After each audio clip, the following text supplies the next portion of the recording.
I'm so thrilled to bring my next guest to the Campfire Summit today. Liliana Uruburo turns impossible transformations into reality, from leading digital transformations since the dot-com days to revolutionizing how the United Nations operates. She's been the catalyst behind massive tech and process overhauls that others thought couldn't be done. Liliana doesn't just implement change, she gets people excited about it.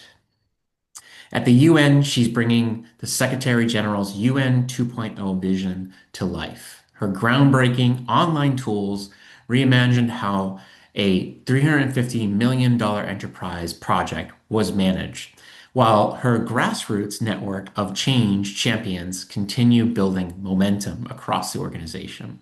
The result?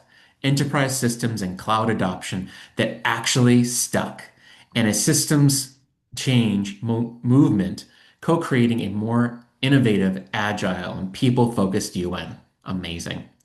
What sets Liliana apart isn't just technical expertise, it's her ability to get people on board.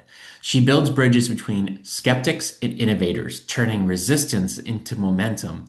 She makes transformation feel less like disruption and more like an opportunity. I love that. So wonderful to have you here. Welcome to the Campfire Summit, Liliana.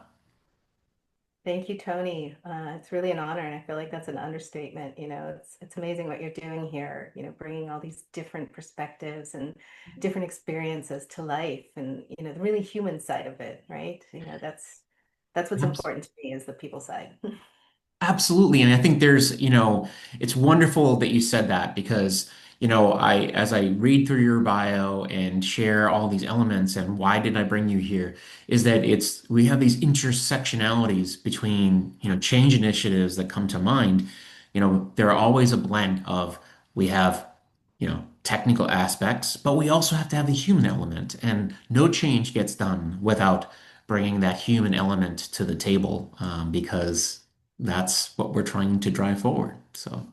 Yep, absolutely. Before we get too far into the future, where we're heading in the future and where we're driving people to go, I want to bring the personal element, which is all about you and sharing more about what got you into this work and maybe the question of questions, which is the starting point of our dialogue. And that is, what question are you currently living into that feels most alive for you?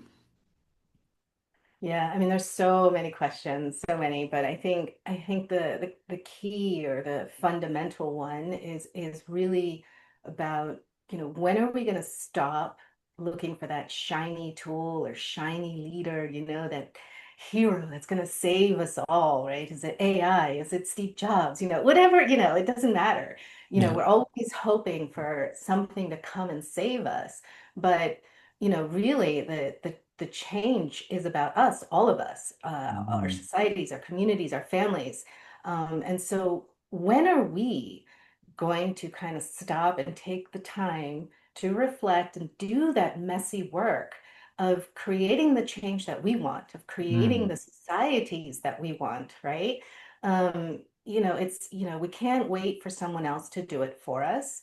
And it's easy to feel like, you don't have any power, right? I'm just a Mm. housewife at home and there's nothing I can do. You can raise incredible human beings. You can contribute to society, you contribute to your family. Whatever it is that you're doing, if you're doing it in a positive way, looking towards a positive future, it has an impact.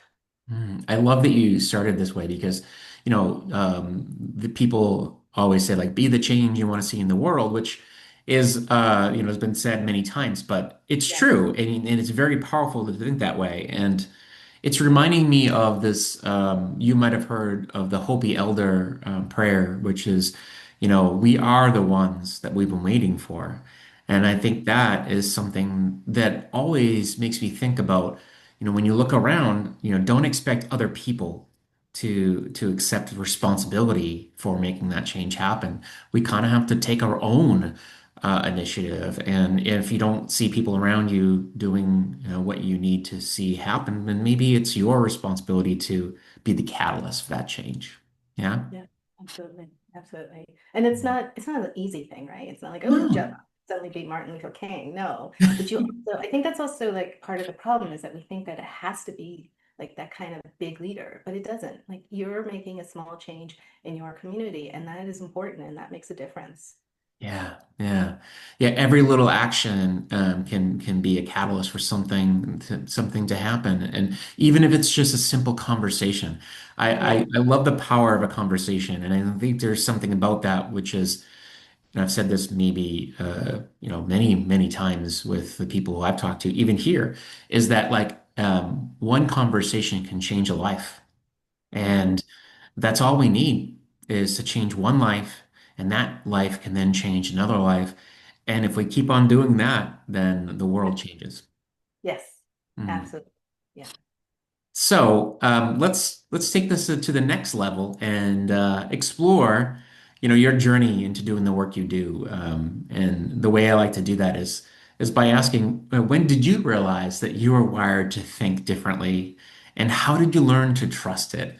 I often think that's a two-parter, right?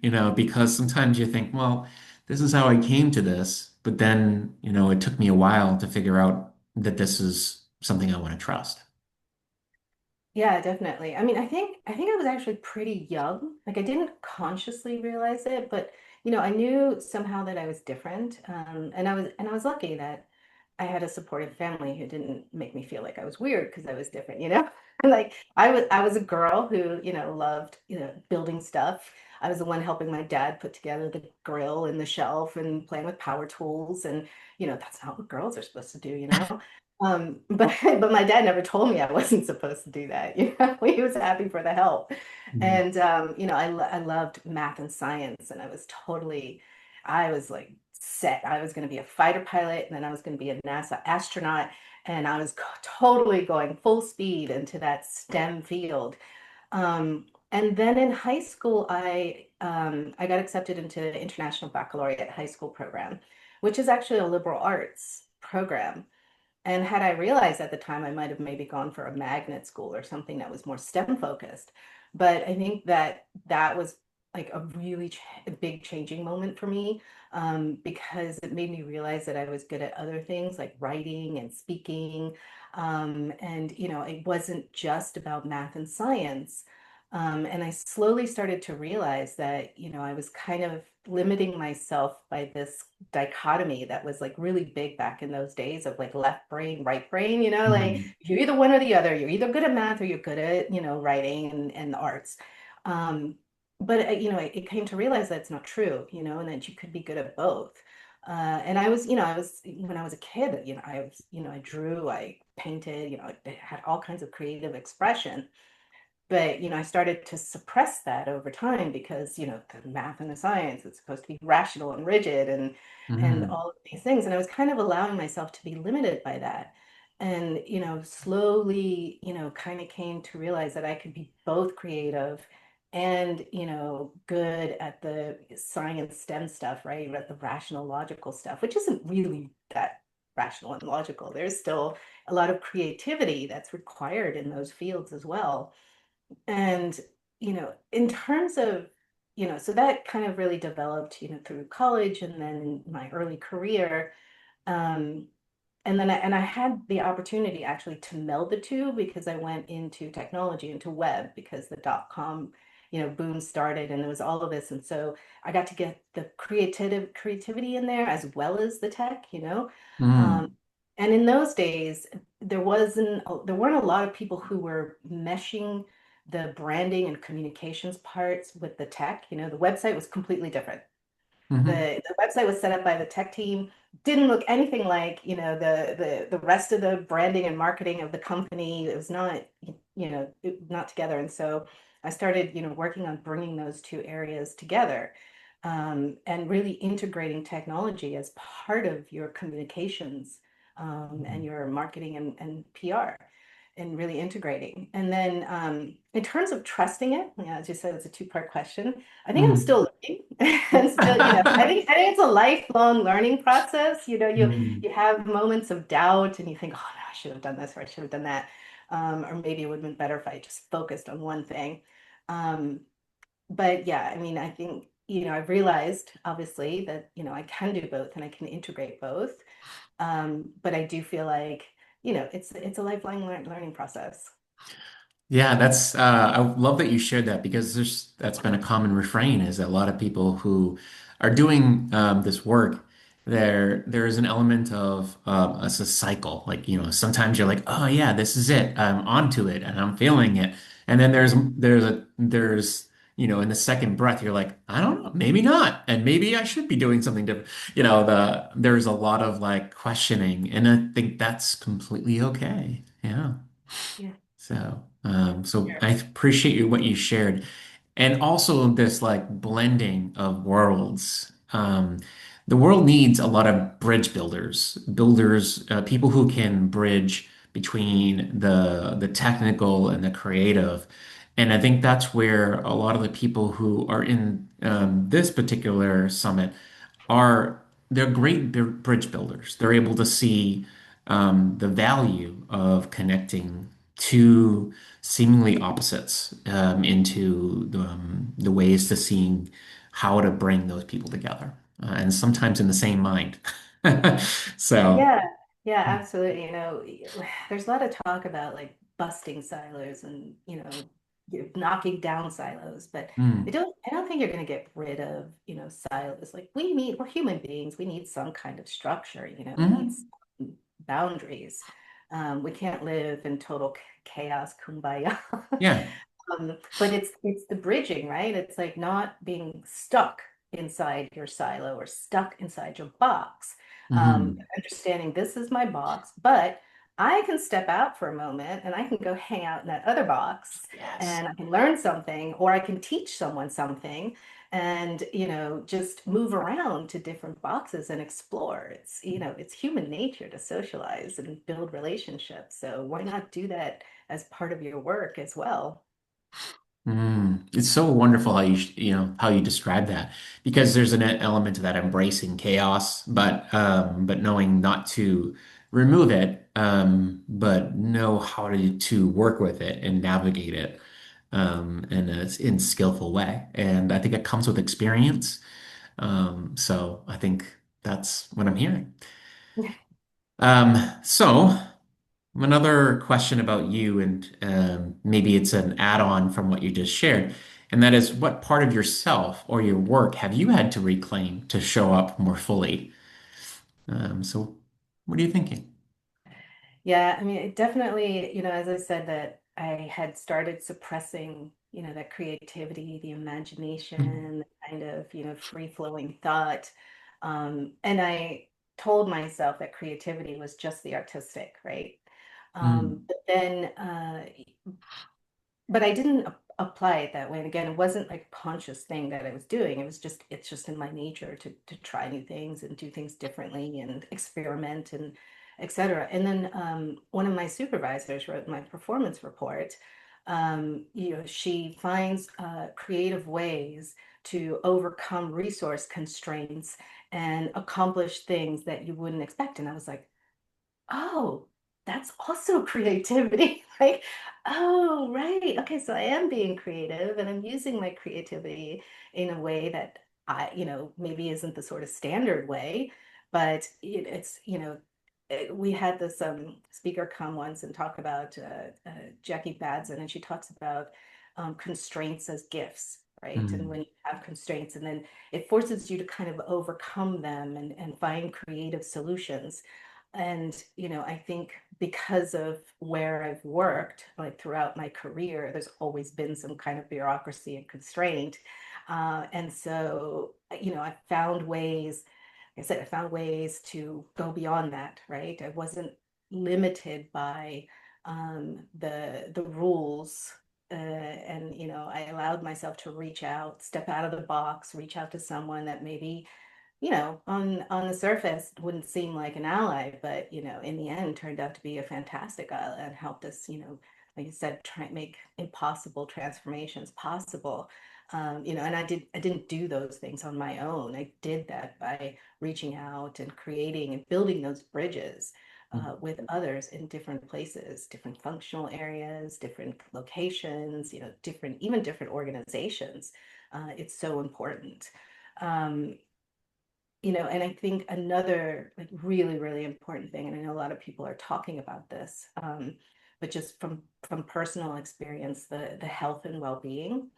Um, I when you're overworking yourself and you're going beyond those boundaries of your own physical and mental capabilities, um, you tend to lose your creativity. And, it's not just affecting your health, but it's also affecting the way that you think and your ability to see beyond those boxes and those boundaries. We it's the fight or flight response, right? When Mhm. something is crazy, you like immediately want to go into like a small box or you want to run away, because that is like easier than dealing with all of this stuff that's going on around you. And so I think it's really, really critical, and something that I'm working really hard on is, to set those boundaries and to give myself time, for exercise, for spending time with family, for, resting and sleeping and doing yoga or running or whatever it is, that helps you re-energize, and reflect. Mhm. Something about what you're sharing is it's like, we need to make sure that we are creating this like the right conditions for our productivity, for our creativity, and for us to be effective. And when we feel like we're showing up, not optimally, it's most likely because we're not giving ourselves the right fuel to Yeah. create those conditions. Fuel, yes, I love Yeah. that. And just thinking back to constraints, it was interesting because I was like, I love this idea of like embracing constraints. And sometimes those constraints are, when they're self-imposed, meaning that you're creating those constraints, it's wonderful because you're able to kind of like create the path to the most powerful work. But when they're not coming on because we've created them, then what's challenging is how can you recognize, okay, this is the constraint I'm playing with. This is the one that I can work with, or this is one that is not working for me, and I need to create a path to working more productively with this. Yeah, yeah, absolutely. That's it. Hmm. And health is one of them, right? Like not having the Yeah. right conditions for you to be healthy in this environment. Yeah, So, absolutely, absolutely. I mean, I've, recently discovered that sitting at a computer 8 hours a day is not at all conducive to my health. yeah. So, I mean, it's lucky that my career is, also involved a lot of facilitation and Mm, meetings and engaging with people, so I didn't have to do it. But the COVID period has been a little tough because then everything is on the mm. computer, right? And on the one hand, it's great that so many things are being digitized, but on the other hand, it's like, I don't want to do my bank on the computer. I don't want to shop on the computer. Can I just go somewhere and do something, or can I just go talk to someone? Like, Yeah. it's tough. Yeah. So I'm really struggling with finding that balance at the moment. There's something about that touch and feel and Yeah. the not the touch and feel of people, but like the touch and feel of products, when you're Yeah. shopping and you're like, oh yeah, that's what this is before I go and buy it. Or even with people, like to actually hear them in person and relate with them in person. It's a different experience. And It's that's what so we need more of. Yeah. Yeah. Even just a phone call. Like now it's like Mm. everything has to be either a two Teams or a Zoom call. I'm like, can we just call on the phone? Can you do that? Yeah. Not text, but call. Like speak Yeah. with a voice and no camera. I love that too. I do that too. Yeah. Uh, awesome. Well, now let's shift gears a little bit, and I'd love to lean into the orientation of where do we believe the future is asking of us right now, especially for those who I call outliers, those who feel like the world is not wired for them right now. Right. Yeah, it's tough. So I just finished a certification in futures thinking, which has been like Mm, mind blowing for me, like thinking about the future in a different way. And I've always been forward looking, early adopter, I was the one who convinced my dad we need a PC. He couldn't afford it, but we had to have one. Yeah. And so like I've always been sort of like living partially in that future, thinking about the possibilities of what could be, what should be.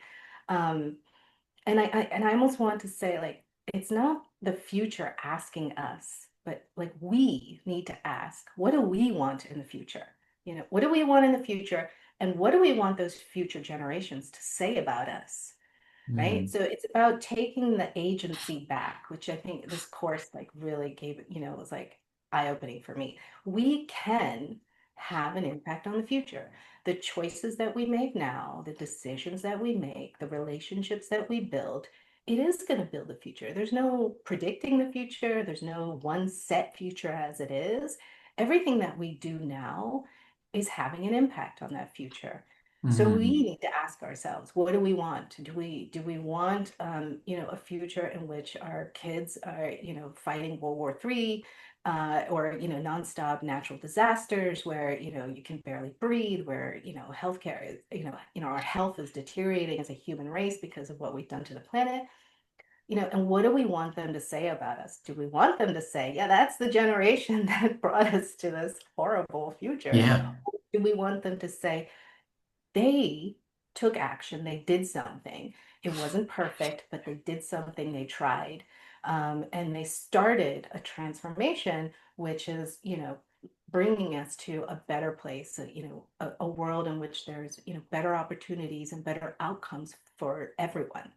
Right. Yeah. So yeah, I think that's a better question. And Mm. then, again, the second part, the outlier.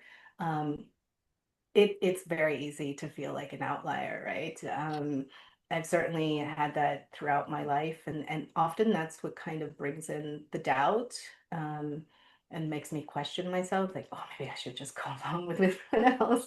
But but there are amazing communities out there. There are learning opportunities which offer a community. It's not like just a training where you go and you leave, but they build communities that you can then be a part of. Mm. Some of these I've been a part of for years, and we continue to get together, have those conversations, talk Yeah. to each other, support each other. Even if you're in a completely different industry, you're facing some similar challenges as me. And maybe you came up with a creative way to deal with it that I hadn't thought about. And so, Mm. exchanges. I recently had a colleague, she joined one of our sessions and she said, I don't know if I should be here. I'm not sure I'm adding any value. And that just broke my heart because I know like she's doing amazing work and, she has been very motivated in the past. And but I think it's that feeling like she's in a small organization, so she's kind of on her own, and she feel that outlier feeling, that you're alone in this, and there's no one else out there. But there are. I promise there are lots of people out Mm. there. There's so many amazing communities and networks that you can join and be a part of and find that connection. Mm. Liliana, you just shared so many wonderful insights, so many things that are like percolating in me, and wow, and that's a good thing. So first of all, I just love it's making me think about this idea. Let's be different together. Like, and when you're in community with other people who are different in their own unique way, there's an amplifying effect of being different together, and respecting and honoring each other for that reason. And Mhm. then I think there's also the thing that came to mind is we need to stop finger pointing. There's no like if we want to build a more fruitful future, it's not blaming others for what was the problem, but instead saying like let's work on doing something together to make it better. And also, to kind of riff on that is that we are all futurists. We are futurists, and I think that means that we can imagine what the future could look like, and we can play a role in Yeah, developing and creating what the future could look like. And I think that is empowering for that very reason, yeah. to be able to see ourselves as crafters of the future. Yes, exactly. Crafters with agency, right? And I think Hmm. it's so important, as you said, it's not just about the people who are like us, right? Including everyone with their diverse points of view. You could think that somebody is like a complete polar opposite to you, and maybe in some things they are, but there you can always find something in common with another human being, Mm, and building on those commonalities, and giving the opportunity to actually dialogue and exchange. And as you said, to craft the future together, a future that, is inclusive of everyone and all ideas. And it's not going to be perfect. I mean, it's not like, everyone's going to be kumbaya, but, at least it's better, right? yeah. And it's something that we created together. Yeah, if you think about it, like it hasn't been perfect up to this point. So we Is don't it ever have, going to be? I don't think so. yeah, yeah. So all we can do is keep on doing what we Yeah, can to yeah, make it, incrementally better. And that's all we can ask. So, absolutely, wonderful. absolutely. And I think part of it is also this, kind of old concept that we have of human beings as, like, the factory worker, right? Where you're just a cog in the wheel, Yeah. back from the industrialization age, and that we're all just churning, churning, churning, churning, um, rather than embracing that idea that we're all humans and that we all have different perspectives and we all have, different dreams and imagination and creativity. And instead of building on that, we're trying to suppress it, in our organizations, and just make everyone as, the same as possible, so that you just churn, churn, churn, and you're as efficient and effective as possible. Um, Whereas, when you allow people some freedom, usually they're more effective, you know, psychological safety and space and trust. It makes people actually more productive, than this kind of factory mentality. I agree. I agree. It's a wonderful way to look at it. Let's lean into the next question, because there's so many different ways I want to take this, but I think I want to see you know uh, if we can explore where we're headed here. So, can you share a story or a moment where something unexpectedly shifted your worldview? And it doesn't have to be your story. It could be a story that you heard or that you experienced through your process that could help us to understand um, more about you. Yeah, definitely. Actually, and that aligns perfectly with what I was just saying. So when I was around 25, I went to Thailand with a friend, and Mm, it was my first trip abroad, without my family. I had been to Latin, to Colombia, back home for um, many times in my youth, but I had never been outside of the Americas.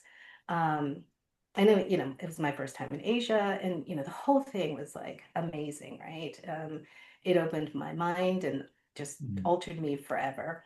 But there was one particular moment which, was just, it still blows my mind to this day. Even 25 years later, it's like, wow. So my friend's cousin was a Buddhist monk, as all young men in Thailand go through it for at least 2 years, but he decided to stay, in the monastery and continue as a monk. And he was around our age. He was somewhere in his 20s. mhm. But he took us to visit this monument in central Thailand of a giant Buddha. And he was telling us how this Buddha is surrounded by really thick, massive walls that you could walk. There's stairs, so you could walk up and get all the way to the top to see Buddha from above. Yeah. Um, and the monks would go up there to pray, etc. And when we got there, the gates were locked and we couldn't get inside. We couldn't climb up the walls, So it's like he had like built this all up, and we were all like, it's disappointed, but we didn't want to make him feel bad, right? So we were trying to hide our disappointment. But she had another little cousin who was also traveling with us. Her aunt and her cousin were there. And this little girl was only about 7 years old, and she'd been born and raised in the States. And, she just looked at me, she's like, well, maybe we can come back. And, just very innocently, oh, we can come back. And he looked at her and he said, yes, in another life, maybe we will come back. Hmm. And all of us were like, and she was like, no, tomorrow. Yeah, it was like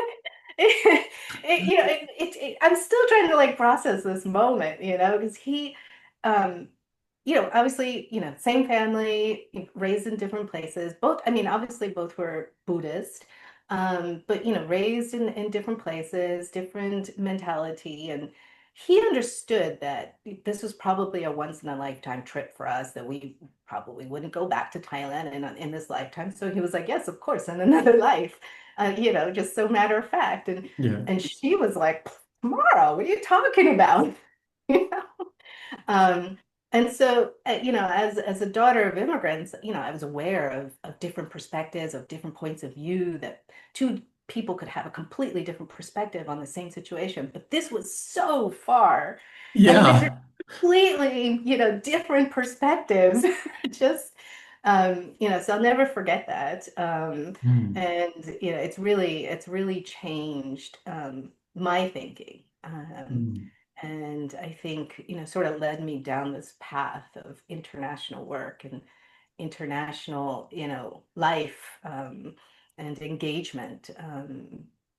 So yeah, I think I love that. I love what you it's shared because there's so many different ways. It's almost like you look at it like a nihilist might say, ne it'll never happen. And this is a disappointment. And it's like, why do we waste our time doing this? And then you have this like other life and you have tomorrow and there's so many ways you look at the same thing and it's like yes, it all yes, is about how you choose to view the yes, world. yes, And I also think about your work as a change leader and you having to get people to coalesce on a view of what you're trying to create and how do you navigate them to see the change in a different way.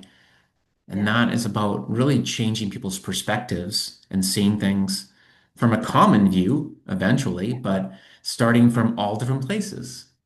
yeah, yeah. I mean, it's finding that commonality, right? I mean, both points of view were completely correct. You know, Yeah.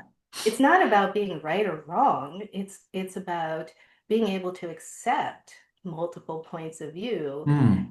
having them both work towards the same solution. We Yeah. may in another life go back. Yeah. Yeah, Yeah. It's like it all depends on what you believe, right? And if yeah. you honestly, if you're a person who believes that, it'll never happen or you don't believe in another life, then okay, well, that's a point of view. Hmm. But for those who are optimistic and hopeful, it's like, well, no, I don't Hmm. choose to accept that. Yeah. So, And anyways. I've been back to Thailand 3 times since then. So it wasn't just once in a lifetime. So It really is an amazing place. So Thailand is worth it, the it trip is. for those It who are listening. is. It's Yeah. awesome. One of the things I want to take you back to, and this is kind of like unrelated to what you just shared, but I also wanted to speak to this idea of, the UN sustainability goals and how like being the change and creating change. And sometimes it's just about choosing, which lane or what area you'd like to dive into and create change in. And so I always come back to the 17, is it 17? Mhm. Um, different areas of focus that the UN has. And I love that they did that because it gives people a sense of like, well, where do I want to focus? Mhm. Um, so Yeah, I think what a lot of people don't understand is, we respond to the member states. Yeah, the member states are bosses. We are accountable to them. And really the goals are their goals. So each country needs to achieve these goals. It's not the UN. The UN is supporting the countries in achieving those goals.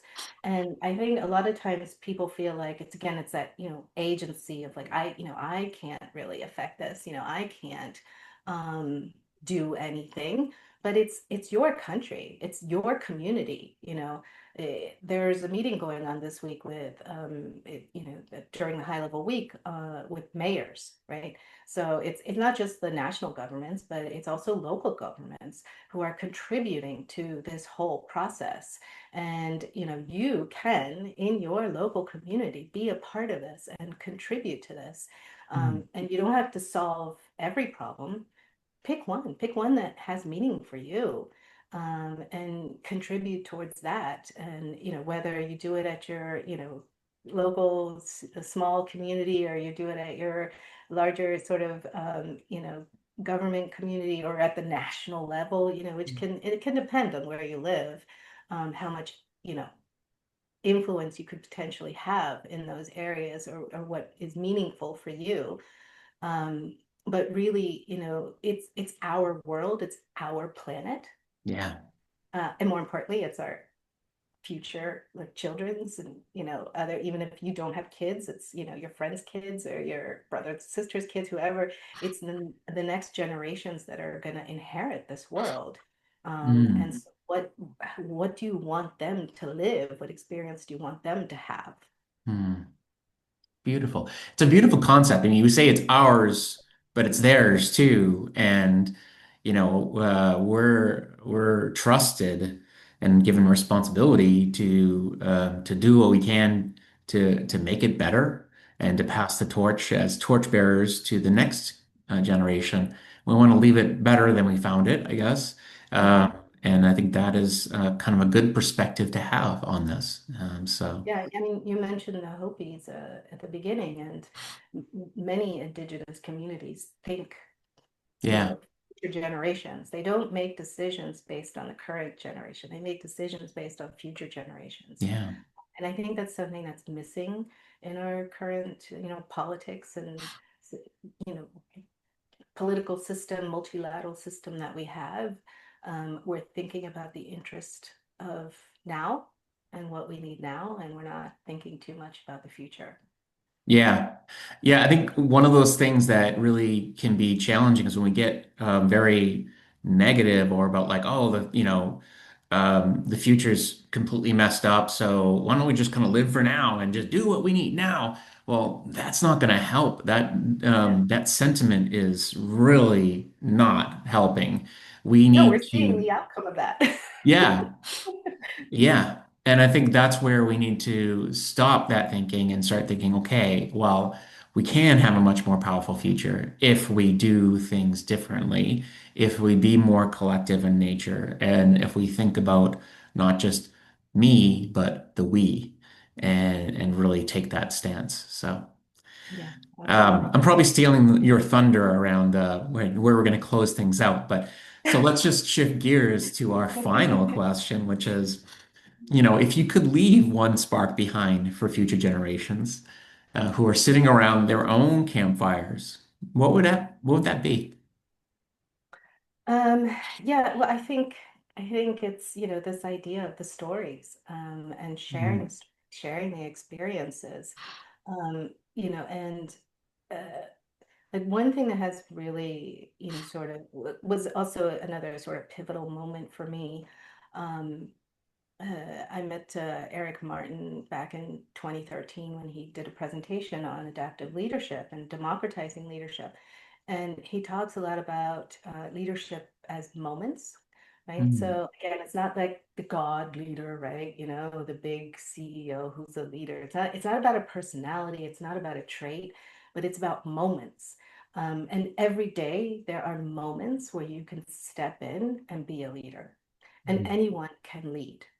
You have the agency, you have the power within you. Maybe you need to cultivate some of the trades, maybe you need to take some courses, but develop the skills, right? There's skills. It's not like you're going to be some charismatic, whatever, but you can step in and do something, right? mm. Uh, you know, uh, I mean, there's amazing stories about young people, organizing in their community and making a huge difference. And they're not big CEOs. Yeah, I mean, so many small community organizations around the world. And I think I struggle with, like news and storytelling, because it's all like you said, the bad stuff, right? Oh, it's the future, and AI is going to take over and we're all going to die. And, this kind of stories in the news is so negative all the time. Um, and, I like to tell people's stories, mm, because even if you think it's small, it has an impact on someone's life, right? It has an yeah, impact somewhere in a community, And it makes a difference. And unless we share those stories, so I urge everyone, share your story. Mm. I love what you're sharing because first of all, I mean, I couldn't agree more with what you said. But there's also, this element of, leaders come in all different shapes, sizes, and ages and everything. And I think that is something that a lot more people have to realize, even though you might have heard it before. I Mhm. think that we have to remind ourselves that your leadership moment could be anytime, anywhere, happen multiple times in a day or in a week. Yeah. And, have that moment where you can just be the leader that you need to be Mhm. to affect the change that you're looking to affect. And that's kind of what I'm taking from what you just shared.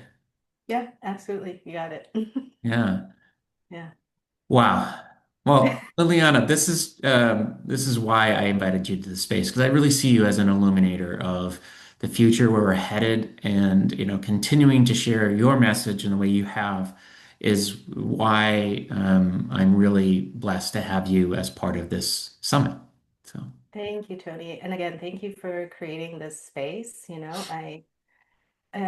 Sometimes I struggle with like, do I keep telling the story? Like, I feel like, am I really that illuminary, as you said? But it's hard. Sometimes you doubt yourself, right? It's like, really, am I that special? I'm not that special.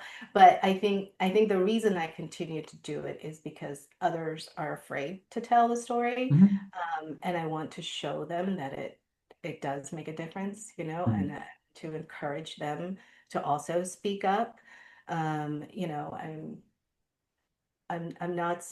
not Dr. Martin Luther King or Mother Teresa or anybody. I'm just a civil servant, trying to get some things done. And I hope that others, are inspired by that, to tell their own stories and to take their own leadership moments. I love that. There's something about what you shared is like it reminded me of a quote that heroes have the courage to hang on for 1 minute longer, and that, in essence, is what I see in you is this idea of being able to hang on a little longer and have the courage to do the work. And I think that all of us are special in our own way. And it's just a matter Yeah, of yeah, knowing what you're willing to hang on to a little longer. yeah. And that's, I think, what makes it. Yeah. So Thank you, Tony. thanks again for coming on, and that is a wrap.